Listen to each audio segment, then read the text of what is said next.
자, 지금부터 마지막 파이널 동형 모의고사로 들어갑니다.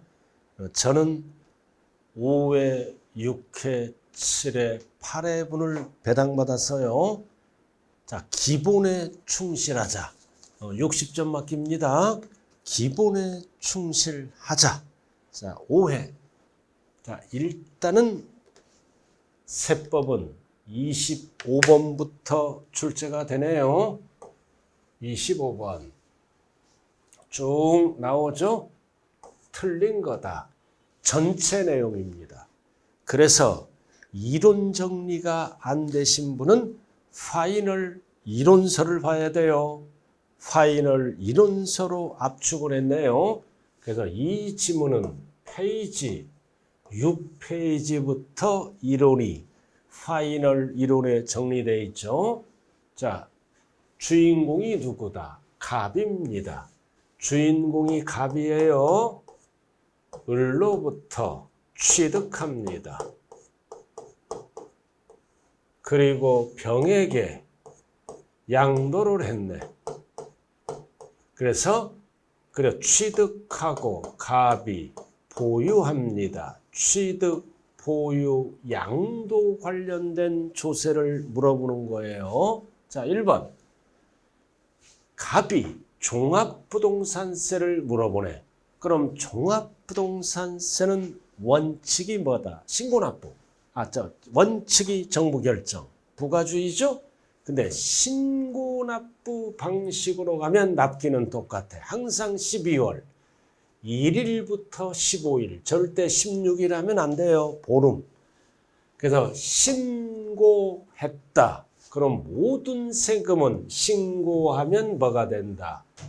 확정된다. 성립된다. 그러면 큰일 나요.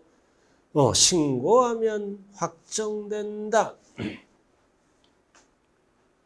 자, 그 다음.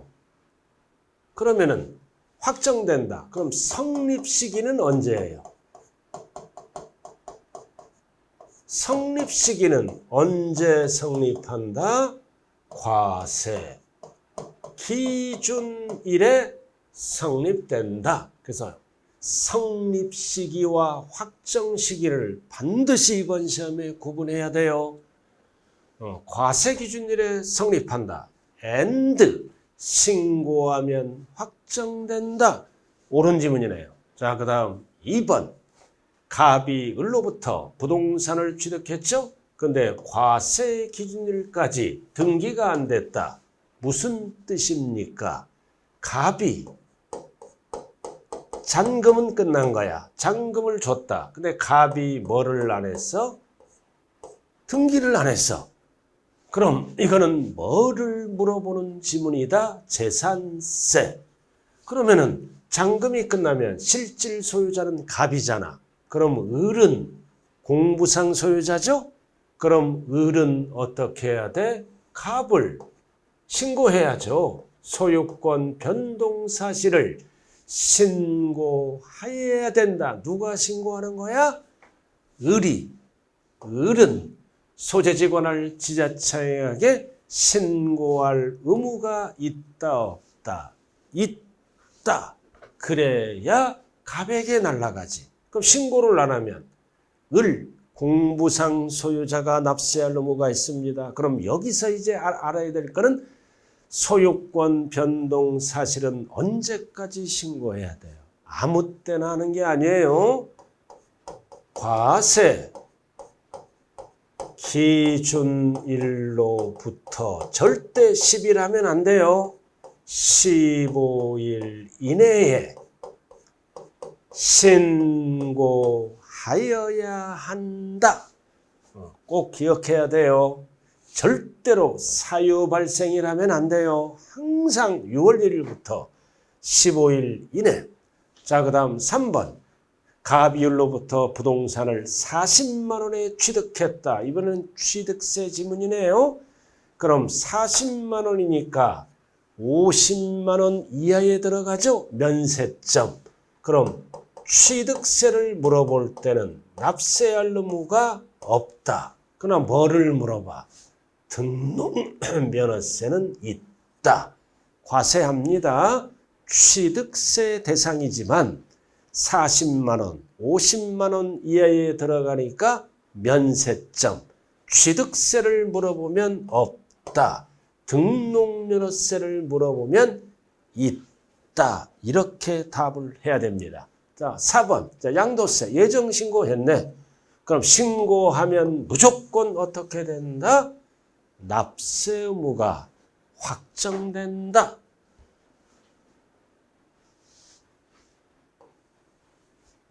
그럼 예정신고는 언제 성립합니까? 예정신고는 언제 성립해요? 그 과세 표준이 발생한 달에 말일날 성립합니다. 어찌고 저찌고 말일날 성립하고 2개월 이내에 예정신고하는 거죠? 2개월이 들어가면 안 돼. 그럼 예정신고 성립 시기는 그 과세 표준이 발생한 달에 말일날 성립합니다. 말일날 성립해서 뭐다? 신고하면 확정된다. 신고는 언제까지 하는 거야? 말일부터 2개월. 그래서 신고하면 확정된다. 그래서 성립시기, 확정시기 헷갈리면 안 되겠네요.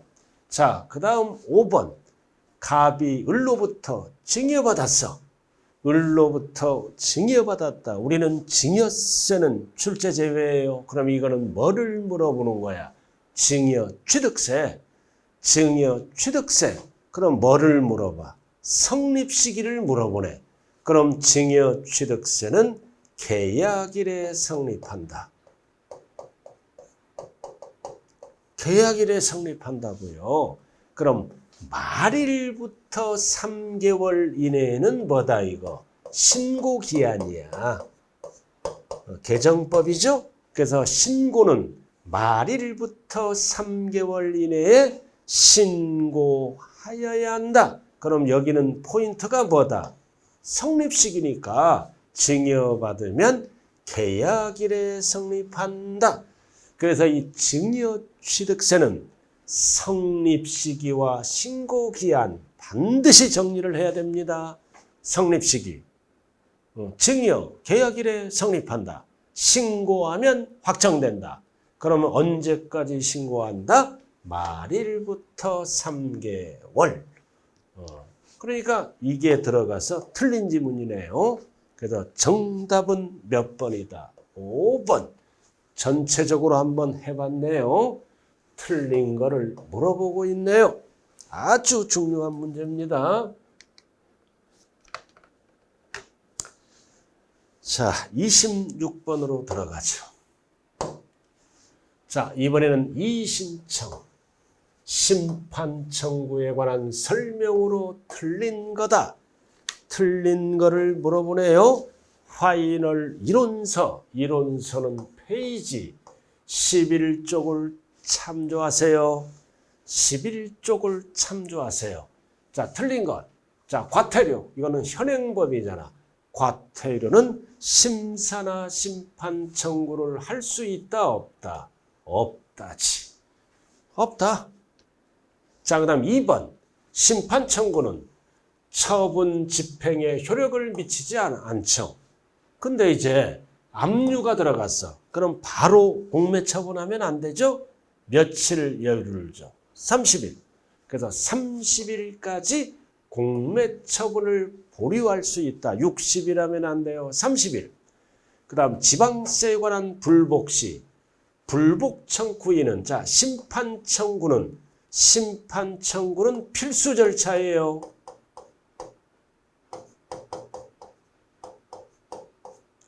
그러나 이 신청은 선택사항입니다. 이 신청은 선택사항, 제기를 안 하고 심판 청구를 할 수 있죠. 이 신청은 선택사항, 해도 되고 안 해도 돼. 심사, 그리고 심판 청구는 2심입니다. 심사 청구, 심판 2심. 필수 절차. 거치지 않았네. 그럼 행정소송을 제기할 수 있다 없다? 없다. 필수 절차니까. 그러나 이 신청은 선택사항이에요. 이 신청을 제기를 안 하고 심판 청구를 할 수 있다 없다? 있다. 그래서 있다 없다를 잘 봐야 돼. 자, 이 신청인은 1천만 원 미만 소액입니다. 미만은 어떤 용어가 등장한다? 대리인. 대리인, 배우자 또는 사적 배인을 대리인으로 선임할 수 있다 없다? 있다. 요건이 얼마? 1천만 원 미만. 그리고 5번 심사 청구가 이유 있다. 그럼 이유 있다. 인용 결정을 내려. 내가 이겼잖아. 근데 이유 없다. 없다고 나오면 무슨 결정을 내린다? 기각 결정을 내립니다. 불복인이 진 거야. 이거는 이긴 거야. 근데 이유 있다. 인용 결정. 이유 없다 그러면 기각 결정을 내린다. 그래서 26번의 답은 몇 번밖에 없다. 틀린 거는 1번이네요. 1번. 1번입니다. 그래서 과태료나 이런 것들은 이 신청을 안 받아줍니다.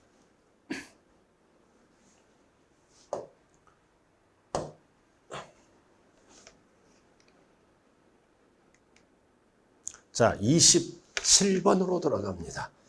자, 27번은 사업소득을 물어봐. 자, 사업소득 있는 거주자가 자, 실지 거래가에게 의한 자, 양도세, 양도 차익을 계산하는 경우죠. 그럼 우리가 양도가액에서 공제하는 게 뭐가 있다? 자본적 지출액과 양도비로 계산하죠. 뭘로? 실거래가액으로 계산할 때 포함되지 않는 것. 사업자입니다. 그래서 필요경비의 포함 여부를 물어보는 지문이다.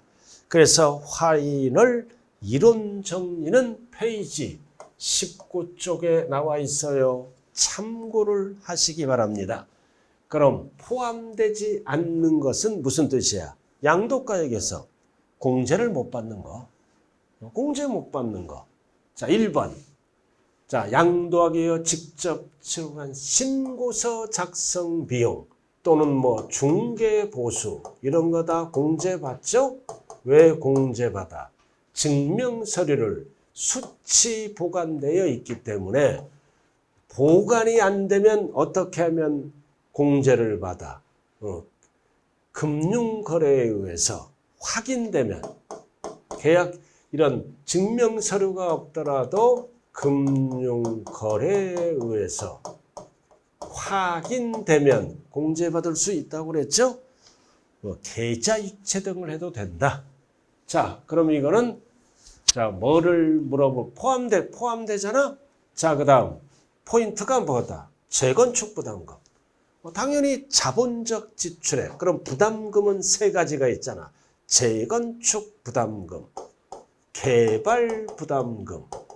다 재산의 가치가 증가되는 거죠. 수익자 부담금. 세 가지가 공제를 해줍니다. 이런 거. 그래서 약자가 뭐다? 개, 재수 없다. 개, 재수 없다. 부담스러워, 부담금. 자본적 지출에 공제받습니다. 그럼 어떤 거는? 환경 개선. 환경 개선 부담금 이런 것들은 공제 못 받아. 택지 초과, 택지 초과, 소요 부담금 이런 것들은 공제를 안 해줘요. 택지 초과 소요 부담금. 택지 초과 소요 부담금 이런 것들은 제재 성격이죠. 환경보호 목적이므로 공제를 안 해준다. 그래도 공제해 주는 거는 개, 재수 없다. 부담스러워, 부담금. 대표 주자가 뭐다? 재건축 부담금. 공제를 해줍니다. 자, 그 다음 이용 편의. 당연히 뭐다? 공제를 해주고. 자, 그 다음 자 취득 후, 그러니까 자본적 지출액이죠. 자, 소송비용, 화해비용 공제를 해줍니다. 근데 뭐가 나와? 사업소득이 나왔어. 그래서 사업소득이 있는 자, 사업소득에 뭐다? 필요경비에 산입된 금액은 공제를 안 해줍니다. 필수예요.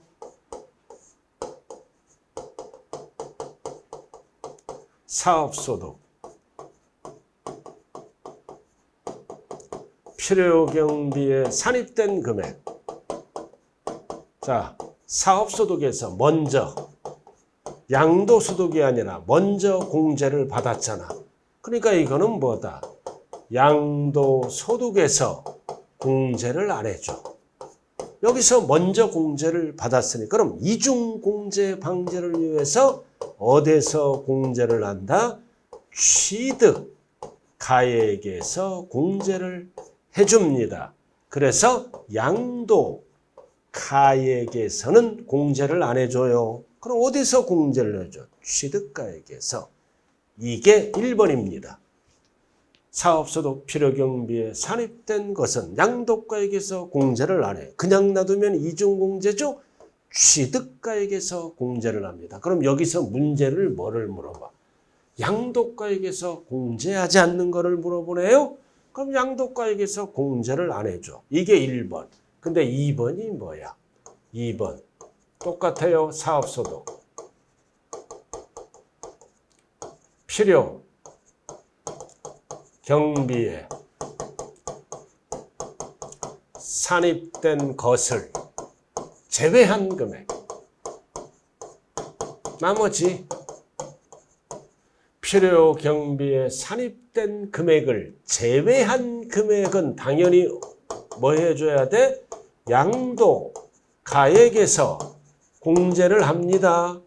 그럼 공제를 했기 때문에 취득가액에서는 공제를 안 한다. 이게 2번입니다. 아주 중요한 질문이에요. 사업소득에서 필요경비로 먼저 공제를 받았어. 그럼 양도가액에서는 공제를 안 해줘. 받았으니까. 그럼 취득가액에서 공제를 해야지. 그럼 필요경비에 산입된 거를 제외한 금액은 당연히 양도가액에서 공제합니다. 취득가액에서 공제를 안 한다고요. 필수 1번을 물어보는지 2번을 물어보는지 반드시 정리해야 됩니다. 그래서 이 지문은 필요경비에 뭐다? 산입된 금액은 양도가액에서 공제를 안 해주네요. 그럼 어디에서 공제를 해줘야 돼? 취득가액에서 공제한다. 자, 그 다음 취득가액을 실거래가액으로 적었네. 적었죠? 그럼 당초 약정에 의한 이자 상당액은 뭐다? 양도가액에서 공제받죠. 약정된 이자. 이게 무슨 이자야? 장기 할부 이자. 공제를 해줍니다. 그러나 어떤 이자? 지연 이자, 추가 이자, 어떤 이자? 대출 이자. 대출 이자 이런 거는 공제받을 수 있다 없다? 없다. 없어요. 그럼 답은 몇 번이에요? 몇 번? 4번이네요. 그래서 1번의 답은 4번입니다. 자, 그 다음 28번으로 돌아가죠, 이제. 자, 28번으로 돌아갑니다. 이번에는 뭐를 물어봐? 장기보유 특별공제와 기본공제. 틀린 것. 자, 거주자의 국내 거죠, 국내 거. 부동산 등을 양도했다. 그래서 파인을 이루는 몇 페이지를 참고하시냐? 페이지 20페이지에 딱 보면 장기와 기본 구분돼 있어요. 자, 그럼 장기는 몇 년? 필수가 3년 이상 뭐만 해준다? 토, 건, 딱 찍고 조합원 입주권만 해줍니다. 단 미등기는 안 해줘. 뭐를 물어본다? 장기 보유 특별공제 맞죠? 그러나 기본공제를 물어보면 어떻게? 다 해줘.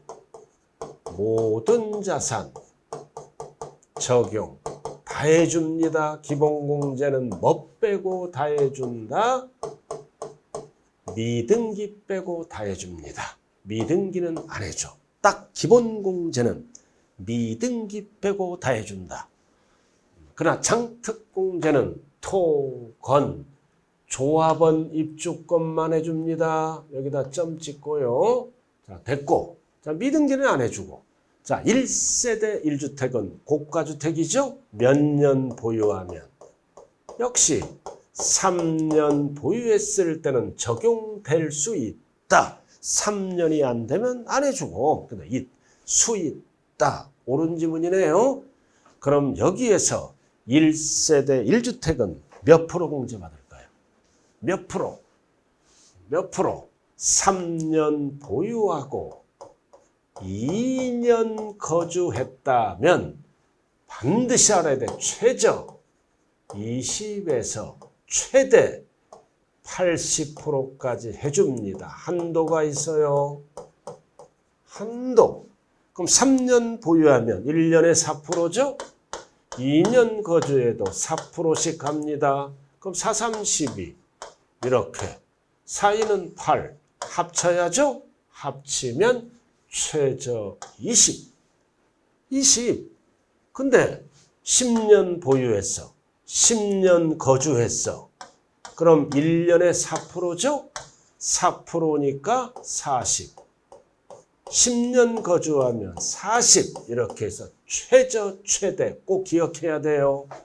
그럼 나머지 1세대 1주택 외에 나머지는 최저 몇 프로? 6%에서 최대 30%까지 갑니다. 1년에 이거는 연 2%씩 해줍니다. 최저 최대. 대표적으로 상가. 자, 상가를 3년 보유하면 몇 프로 해줘? 6%. 상가를 10년 보유하면 20%. 상가를 30년 보유하면 한도 30 이렇게 공제하는 거를 뭐라 그래요? 자산별로 각각 공제한다. 소득별 하면 안 돼요. 자산별로 토건조란 자산으로 나눠와서 이렇게 공제한다. 일반적인 거는 연 2%. 1세대 1주택은 2년 거주했을 때는 연 4%씩 따로따로 계산해서 더합니다. 더해서 간다. 자, 그 다음 사업용 토지가 아니라 비. 이거 토지잖아. 그럼 법정 요건을 충족했다. 몇 년 보유했다는 뜻이에요? 3년. 그러면 뭐다? 기본공제는 된다. 맞죠? 미등기 빼고 다 해줘. 그 다음 뭐도 된다? 장기보유 특별공제도 됩니다. 된다. 둘 다 된다. 자, 그 다음 장기보유 특별계산치 드디어 나왔다. 보유기간은 어떻게 따져? 항상 취득일에서부터 양도일까지로 하지만 여기까지는 맞죠? 근데 배우자 또는 직계 좀비속에 대한 2월과세 필수. 2월과세. 항상 2월과세는 누구 기준이다? 증여자 기준. 몇 가지를? 세 가지. 취득가액도 누구 거를 적어? 증여자 취득가액을 적고 보유기간 따질 때도 누구 취득일로부터 시작하라? 증여자의 취득일로부터.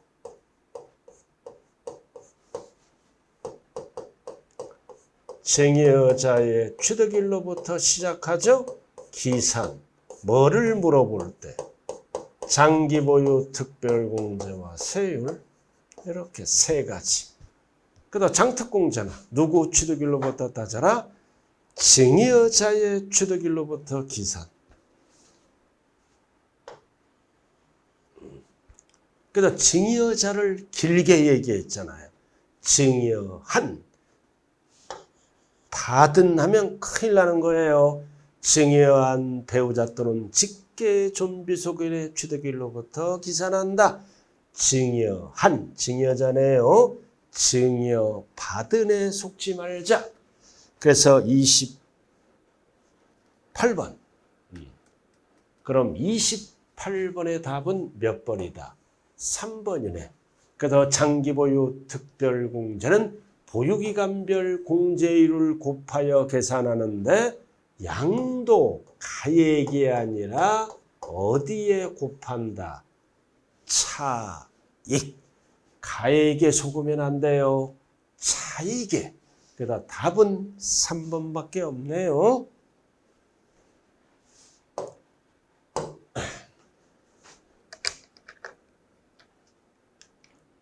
자, 29번 들어왔네요. 자, 29번 들어왔어요. 자, 29번은 뭐를 물어보느냐? 자, 갑.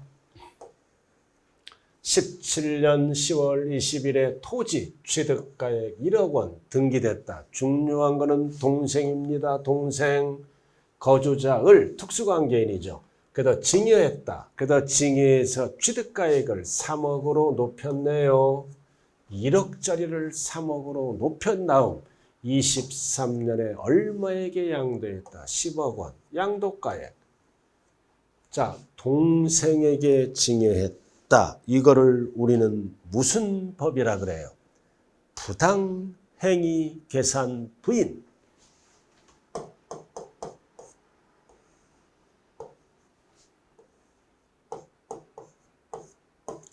증여 후 양도하죠?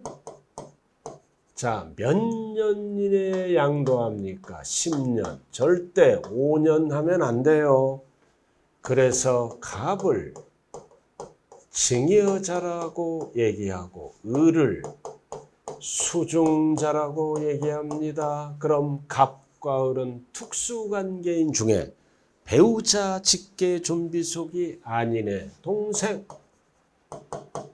이거를 뭐라 그래요?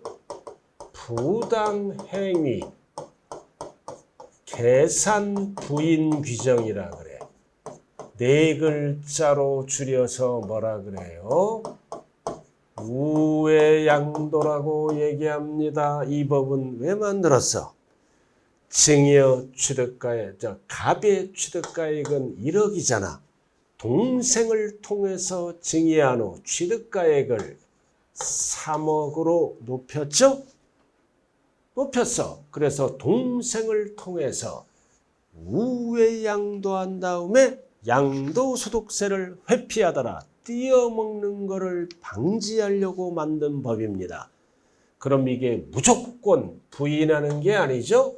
어떻게? 수중자의 증여세를 계산하고 양도세를 계산해 봅니다. 이거를 합치고 보니까 2억이 나왔어. 그럼 원칙은 증여받은 날로부터 양도일까지 2억을 내는 거야. 근데 양도세를 띄어먹었는지 안 띄어먹었는지 법을 만들어야죠. 그래서 갑이 병에게 직접 양도한 걸로 보아. 직접 양도한 걸로 보아. 갑의 뭐를 계산해 보는 거야? 증여자의 양도소득세를 계산하니까 5억이 나왔어. 그럼 동생을 통해서 우회양도하니까 2억 나왔네. 형이 직접 팔았다 가정하고 5억 나왔네. 그럼 얼마 떼어먹었어? 3억. 그래서 이 법은 부동호가 이렇게 될 때만 이 법을 적용해요.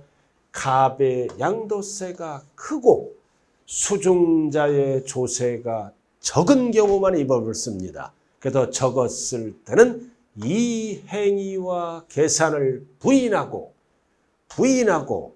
5억을 걷겠다. 그럼 5억을 거두려면 법을 만들어야죠. 어떻게 만들어야 돼? 갑이 병에게 뭐다? 직접 양도한 걸로 본다. 자, 보니까 취득가액을 2월 과세랑 똑같죠? 얼마를 적어? 1억을 적어야지.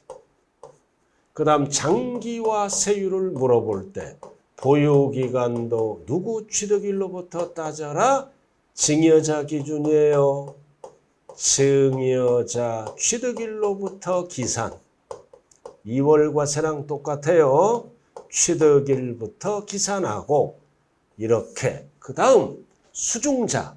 자, 수중자는 증여세를 냈잖아. 근데 동생은 증여를 인정 안 해. 환급해줘. 자, 그럼 양도세 납세무자는 누구야? 갑이 병에게 직접 양도한 걸로 보니까 양도세 납세무자는 갑이야. 증여자입니다. 그리고 둘 사이는 연대 납세무가 있다 없다? 있다. 진다. 왜? 형이 무재산일 수도 있잖아. 돈이 없을 수도 있어. 그러니까 있다. 이렇게 세 개죠? 결국 10억을 받았잖아. 그럼 10억이 형에게 넘어가는 걸로 봅니다. 동생이 팔아서 10억을 형에게 주는 거야. 근데 실질적으로 동생이 사용하면 정상적인 거래. 부당이익계산 부인을 적용하지 않습니다. 그래서 을에게 실질적으로 귀속되지 않냐고 형에게 넘어갔습니다. 자, 나왔다. 이게 포인트야. 을이 동생이죠? 증여세와 양도세를 합한 세액이, 자, 갑이 형이네. 직접 양도한 걸로 보아 계산한 양도소득세보다 포인트가 뭐다? 적은 경우.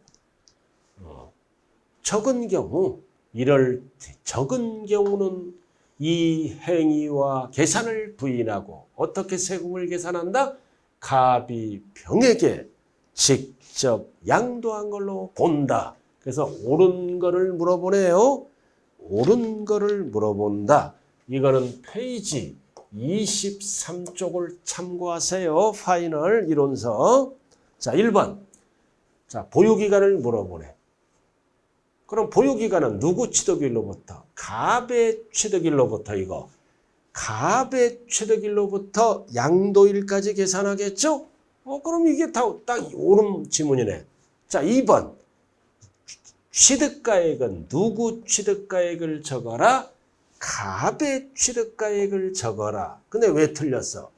증여 당시가 아니라 그럼 3억이잖아. 1억을 적어라. 갑이 취득 당시 가액을 적어라. 맞는 것처럼 보이지만 틀렸어요. 그리고 갑과 을은 연대하여 납세의무를 뭐다? 진다. 있다. 그 다음 양도세 납세의무자는 을이 아니라 갑이지. 갑. 그리고 을이 납부한 증여세는 어떻게 한다? 환급한다. 돌려주고 끝나. 이 얘기는 양도소득세랑 관련이 없다. 그래서 필요경비에 산입한다가 아니라 산입하지 아니한다. 자, 여기에서 또 하나 알아야 될 거는 이 증여재산. 증여재산은 양도세. 모든 자산이 해당됩니다. 해당된다. 모든 자산. 자, 이게 뭐다? 부당행위 계산 부인 규정이네요.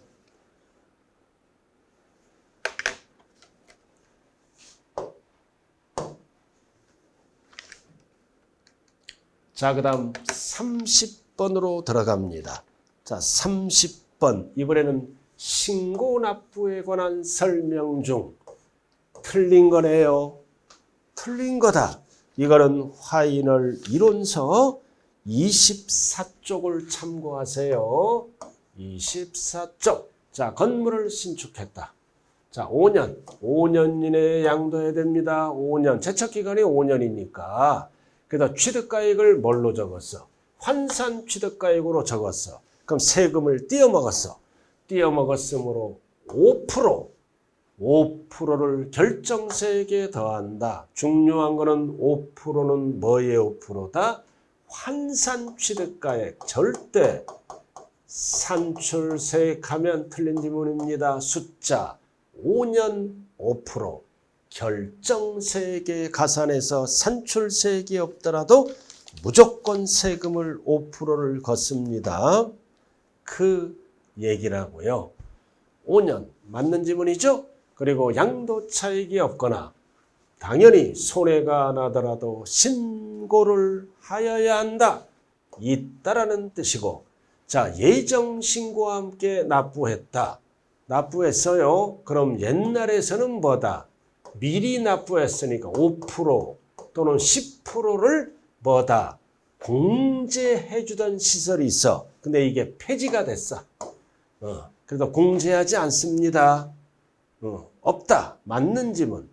그럼 이제 5%, 10% 공제하지 안 해줘. 폐지됐어. 그럼 안 했다. 그럼 안 하면 예정 신고를 무신고하면 뭐를 붙여버려요? 강행규정. 가산세가 부과됩니다. 자, 그 다음 4번 필수 1,500. 아주 중요하죠? 그럴 때는 2개월인데 얼마를 분납할 수 있다? 50%, 100분의 50. 벌써 틀렸죠? 1천 초과하는 금액을 분납할 수 있어요. 100분의 50. 틀렸잖아요. 아주 중요해요. 자, 양도세는 분납 규정이 얼마야? 1,000초과. 딱 정리가 돼야 돼요. 머릿속으로. 그럼 1,000초과에서 2천만 원 이하. 그럼 얼마를 분납할 수 있다? 요건. 1,000만 원을 초과하는 금액을 분납할 수 있다. 근데 2천 초과. 초과일 때는 뒤에 지문이 뭐다? 50% 이하. 그럼 50%는 이하야. 이렇게 요건이 달라요. 법요건이 다르다고요. 그럼 1,500만 원은 어디에 들어가? 2천만 원 이하에 들어가니까 뒤에 오는 지문은 1천을 초과하는 금액. 이렇게 달라져요. 달라진다고요. 자, 5번. 납세자가 법정 신고 기한까지 신고를 하지 않았다. 무신고네. 그럼 무신고 가산세는 몇 프로 붙는다? 20%지. 100분의 20. 무신고 납부세액의 20을 곱한 거를 뭐다? 뺀하면 안 돼요. 곱한 거를 가산세로 한다. 그러나 사기부정이 아니에요. 사기부정이 제외. 사기부정이라고 나오면 40%를 곱합니다. 아니니까 20입니다. 그래서 정답은 30번에 4번이 되겠네요. 이렇게 해서 이 4번 매년 출제가 되고 있어요. 그래서 이 요건 딱 기억해야 돼. 요건 이렇게 2천만 원 이하는 1천 초과, 2천 초과는 50% 이하. 이렇게 구분해야 된다고요. 자, 근데 여기서 또 하나 할 게 있어. 재산세와 종부세. 이해는 달라요. 요건이 얼마 초과야? 250 초과. 기준이 그럼 250 초과에서 500만 원 이하에 들어갈 때는 얼마를 분납한다? 250 초과. 그 다음 500만 원 초과될 때는 어떻게 바뀌어? 50% 이하. 이렇게. 그래서 재산세는 분납기간이 2개월입니다. 종부세는 분납기간이 6개월입니다. 이렇게 해서 재산세, 종부세, 양도소득세를 반드시 구분해야 됩니다. 250, 1000초과. 분납기간 2개월, 6개월, 분납기간 2개월. 그리고 뒤의 지문을 헷갈리지 말자. 자, 31번으로 들어갑니다. 이제 31번 소득세법상 거주자네 비과세 파트로 들어왔어요. 틀린 것. 비과세 파트 31번. 그래서 페이지 27페이지를 참고하세요. 틀린 것. 자, 국내에 1주택만을 보유하고 있다. 자, 근데 해외 이주 가잖아. 혼자 가면 안 돼요. 세대 전원이 출국했다. 그럼 몇 년 이내에 팔아야 돼? 2년. 출국일로부터 2년. 양도하면 2년 보유 제한을 받지 않고 비과세가 됩니다. 3년 하면 안 돼요. 2년. 여러분들이 가장 잘하는 거 2년 아니에요? 2년아 출국 그만해라 이거. 3년 하면 안 되죠? 자, 법원의 결정에 의해서 양도 당시 취득에 관한 등기가 불가능하다. 그럼 불가능하면 뭐다? 미등기로 안 보죠? 하고 싶어도 못 하잖아. 이거는 소송 중에 있는 거야. 그럼 취득 등기가 불가능하잖아요. 그럼 나중에 이제 확정 판결을 받아 팔았다. 그럼 이거는 미등기로 안 보죠? 미등기 양도자산에 해당한다가 아니라 제외한다. 제외하는 겁니다. 자, 직장 변경. 직장 변경이 뭐다? 근무상 형편이야. 사업상은 안 돼요. 근무상 형편. 직장 변경 또는 전근. 다른 시로 이사 가는 거네. 그럼 2년 보유 안 따지죠? 뭐를 따져? 1년 이상 거주. 그래서 1년 이상 거주 보유하면 큰일 나요. 그러면은 2년 보유 안 따지고 비과세합니다. 그 다음 4번 거주자가 21년 취득 후 계속 거주한 또는 고가주택을 언제 팔았어? 23년. 그럼 뒤에서 앞에를 빼. 그럼 2년 보유했네. 약 3년 안 됐죠? 그럼 장특공제가 뭐다? 되지 않는다. 3년 보유를 안 했기 때문에 장특공제 안 해주죠? 맞는 지문. 자, 나왔다. 여러분들이 잘 아는 거. 농지교환. 그럼 뭐를 물어봐? 차액은 작은 편이 아니야. 큰 편의 4분의 1. 비과세. 단 숫자를 물어볼 때는 3년. 4분의 1. 3년 이상 거주 경작하고 3년 이내에 수용당했을 때 차액은 큰 편의 4분의 1. 3년 이상 거주 경작하고 다 숫자는 3년이에요.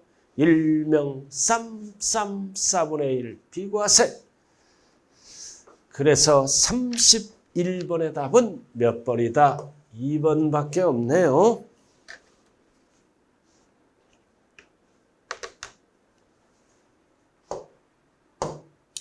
자, 그 다음 32번으로 들어갑니다. 자, 지방세법 이번에는 뭐를 물어봐? 재산세 납세무자. 왜 출제할까요? 점수 주려고 출제하는 지문이에요. 57페이지를 참고하라고요. 틀린 것. 이런 거 틀리면 대책이 없어요. 맞출 거는 맞춰야 됩니다. 실수를 하면 안 된다는 뜻입니다. 자, 상속받았다. 자, 등기도 안 되고 그 다음 신고도 안 됐다. 엔드 개념 둘 다 안 돼야 돼요. 그러면 누구가 납세무자다? 지분이 가장 높은 상속자. 2명 이상일 때는 연장자. 맞죠? 이거를 5글자로 줄여서 뭐라 그래요? 주된 상속자. 구체적으로 얘기했네요. 그 신탁법.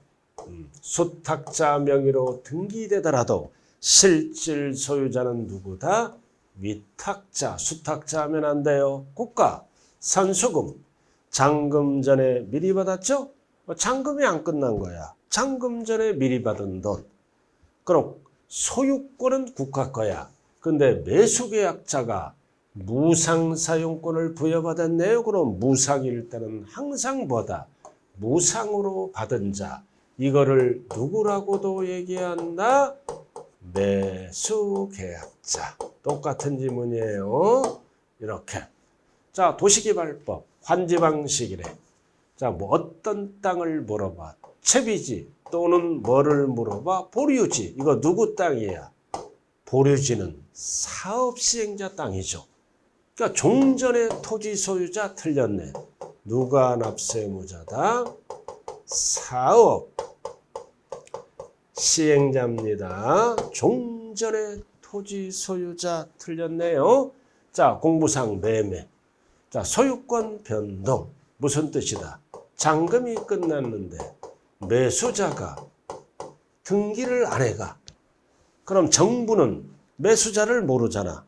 사실상 소유자를 모르니까 신고를 안 했다. 그럼 공부상 소유자가 납세무자가 됩니다. 신고하면 사실상 소유자. 신고를 안 하기 때문에 이해를 몰라. 그러니까 공부상 소유자네요.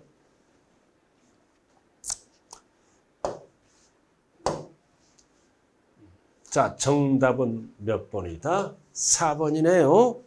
정답은 4번입니다.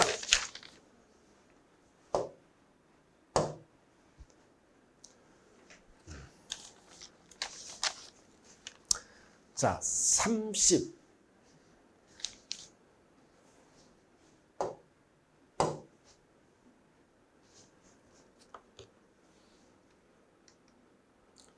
(33번으로) 들어갑니다.